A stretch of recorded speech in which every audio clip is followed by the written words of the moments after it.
Hey guys, what's going on? Welcome back to Just Go with the Flow. I went and picked up the dirt. I finally got to finishing filling all the pots with the dirt, and this is what we have so far. We have a few 15 gallons, then further away we have some 10 gallons, and over there we have the 7 gallons.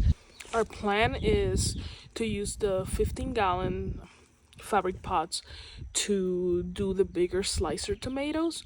Then we're going to do any cherry tomato, plum tomato, the smaller types of tomatoes we will be doing in the 10-gallon, and then the 7-gallon we'll be using for peppers, and we're going to be doing 2 peppers per 7-gallon bucket. Fabric pot. It's our first time doing fabric pots, so we're gonna try and see how it goes. We are also planning on using this black bins as little raised beds. So we have 5 of this, where we will be also planting probably zucchinis. We have some onion starts. We're gonna do our cucumbers here, and see how it goes. We're definitely gonna need to buy some more pots or more bins, because we have more plants that we're not gonna be able to fit. So we're gonna have to go buy more, and also we're gonna have to go get more dirt. So before I start planting, I had to go to the store and get a few things that I like to have when I'm transplanting, especially when doing pots. One of the keys for planting in pots versus raised beds is the nutrients that you have in the soil. You don't have the benefit of the nutrients from the soil and the ground when you're doing a pot, so you have to make sure you keep the nutrients level in your pot, good for fitting the plant that you'll be planting. So I went to the store and got a few fertilizers that I'll be using throughout the season.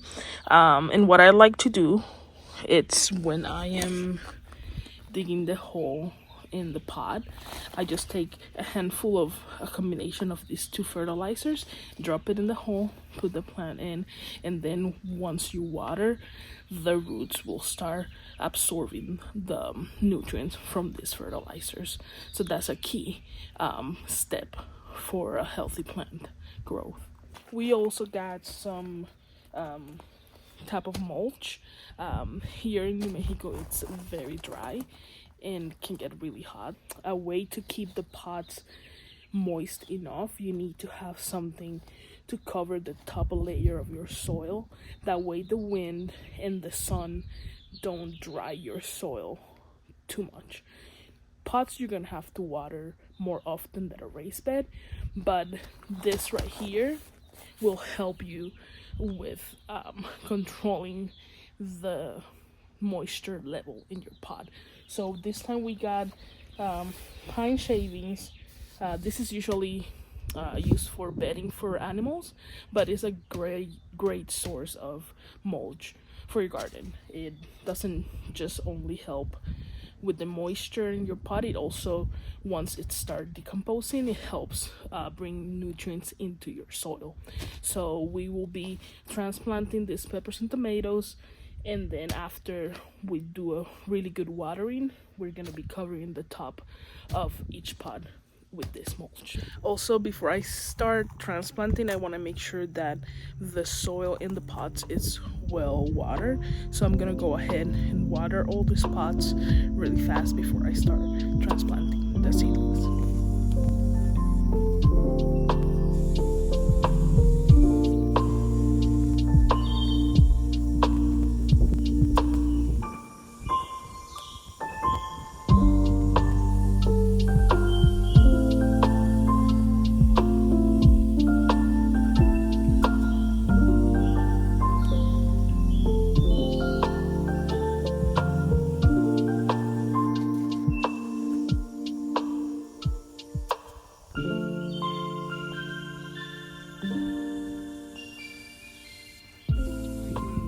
something to keep in mind when watering the fabric pots, it's you have to go slow. This is fabric, so the water, if you water too fast, it can seep through the sides.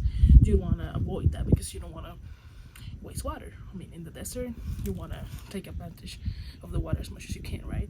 So what I do is I do a quick water, very slow first, and then I do a second one. Once the water is a little moist, it will absorb better.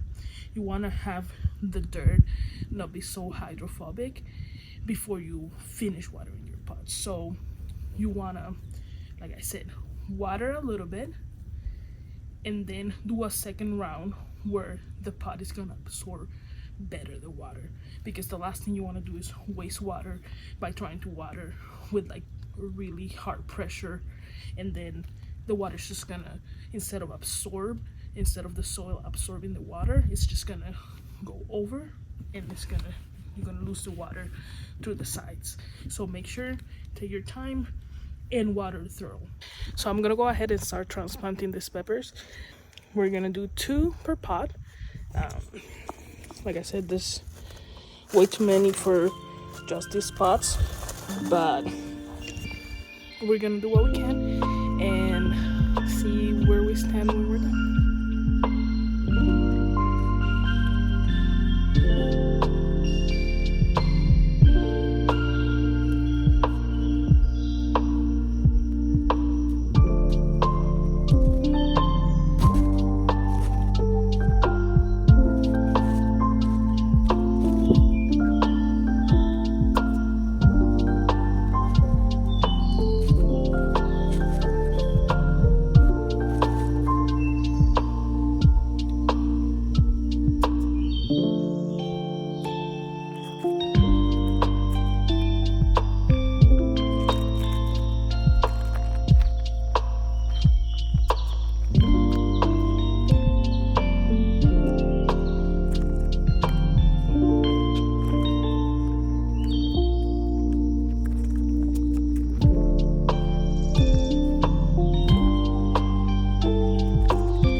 I did the first couple. I put in the first pot a jalapeno and a New Mex Joe Parker.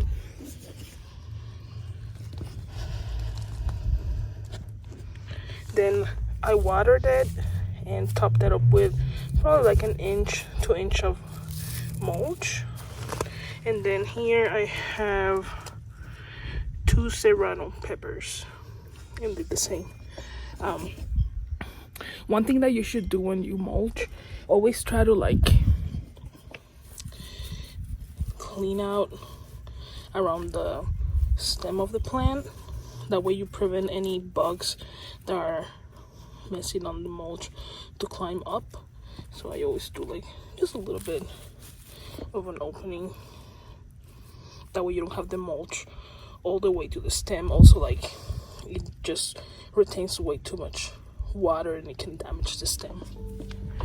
So I'm gonna finish this and I'll see you guys in a little bit.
Alright guys, so here it is.